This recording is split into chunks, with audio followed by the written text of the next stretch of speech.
made it all the way to the final. How important is winning it, or is it more about the way you go about it? It's the most important part of this stage of the year. I think, Julian, still the most important part is how you go about the games and whether we can put into practice what we've been training for a long time now. We've been in training since late October, and so the guys have done a very good pre-season and learned a lot, got themselves fit, and I suppose Friday night's the culmination of your pre-season. But if you ask me, do I want to win round one against the Bulldogs, or do we want to win the NAB Cup Grand Final? Round one is still very much our focus. If you win it, it's going to be hard to keep a lid on the excitement. Well, if we win it, that's something we'll have to deal with when it comes. But I think that everyone around Essendon knows that, as I said, round one's where we're at, and we've come a long way. We think, and we've improved on the training track. But whether we can keep that improvement going for the whole season or not is something that we're very keen to do. But we know that there's a long way to go. Do you think about resting some of the players that have played the whole 3 games so far, or is it just a matter of picking your best side for this week? We've rotated a fair bit of our squad. I mean, Jobe sort of played 2.5 games. Fletcher didn't play last week. David Hill hasn't played yet.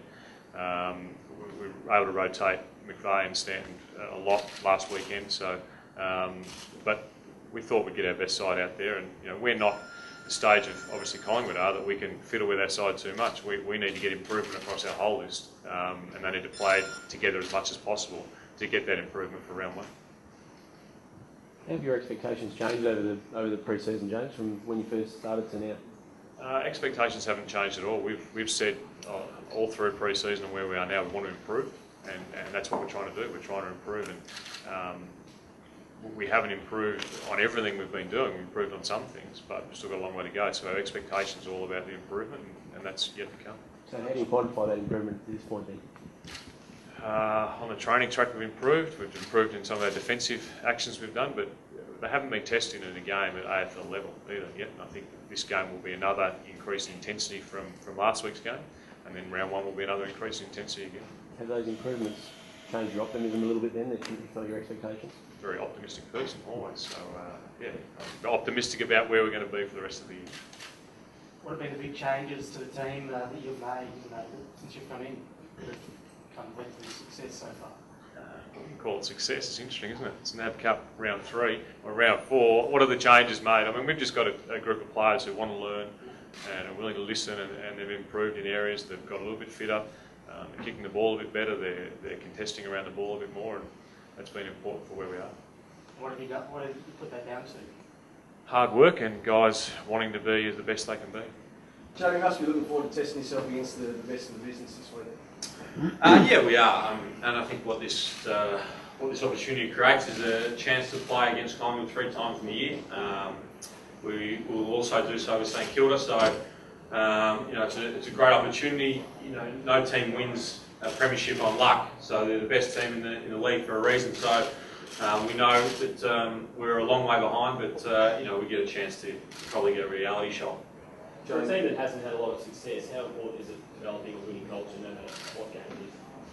Yeah, I think it is important, and it's important for the people outside the club, the fans, but also internally. You play to win, and the more practice of it that you have, the better you are. So we certainly have approached this NAB series that we wanted to win every game, and so far we've been fortunate to do so. But I think it is important to developing a winning culture.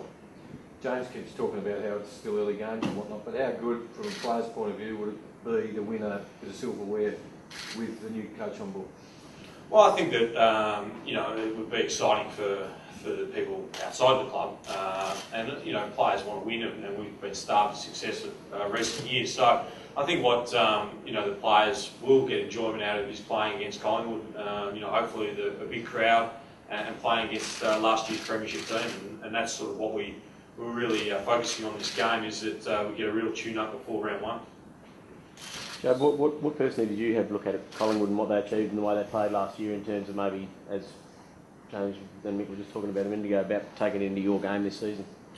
Yeah, I think that when you play against teams, that sometimes you just you know that you're really out of your depth. I remember playing last year against Collingwood late in the year, and we just got suffocated every time we had possession of the ball, and we really felt like we were playing against sort of 25, 26 guys. And I think that pressure that they were able to generate and you know, their ability to run and to spread from contest is something that obviously they've worked hard against, and we're really a great contested ball and tackling team. So, you know, you take a lot of things out when you're playing against teams like that. And I remember round 20 last year, we got a real a football lesson and know the things that we sort of learn, I guess. What do you say is the reality about where your team's at right now? Obviously, there's the perception's turning from outside, but from your point of view, from the inside, what's the reality of where you're at right now? I think that you know, it's hard to get a real sense of reality until you play a real game. And I think that you know, probably in 2 months' time we might have a better understanding. I think it's really naive to think that after 3 rounds of football and sort of 6 months off that you know where you're at. It's one of those things that requires some patience, and I think that it'll come, you know, probably middle of the year. Is that going to be difficult, sort of the patience from outside because of the expectations that are rising now? Well, it's not difficult for the players or the people internally, and they're the people you spend most of your time with. You know, you can't control. There's a lot of things you can't control. You can't control fans' expectations, so we can start worrying about it. How much of a change have you noticed around the club, Joe?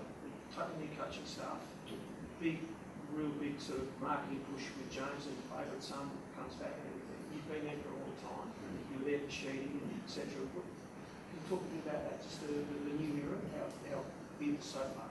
Yeah, I think that one thing I have noticed is you know, the people who come into the coaching department from successful programs. You have a look at obviously Bomber and Brendan McCartney, and those guys were involved in 3 consecutive grand finals. So they bring knowledge and knowledge that the players understand brings success. So I think that a lot of players have really been invigorated by the people who have come in, and James and the other guys. And we've also got a real perspective about how we were seen outside the club last year and where we're at. And I think it's been a really good dose of reality for the players. And we've started afresh, and I think we can all build together. Joe, just with Scott Gumwood, he's been sort of absent the last couple of weeks. Is he set for round 1, or what's everything there? I think he'll be pretty close. I think that though what we're trying to develop is the system, a forward line where personnel is not really overly important. Play system football, the people who matter fit into the system. The system doesn't revolve around the people. So that's the kind of the way that we want to approach it. So for Scott, obviously he's an important player, but you know, he will fit into the way that we want to play as a forward line in a certain role, as will Stuart Cremeric.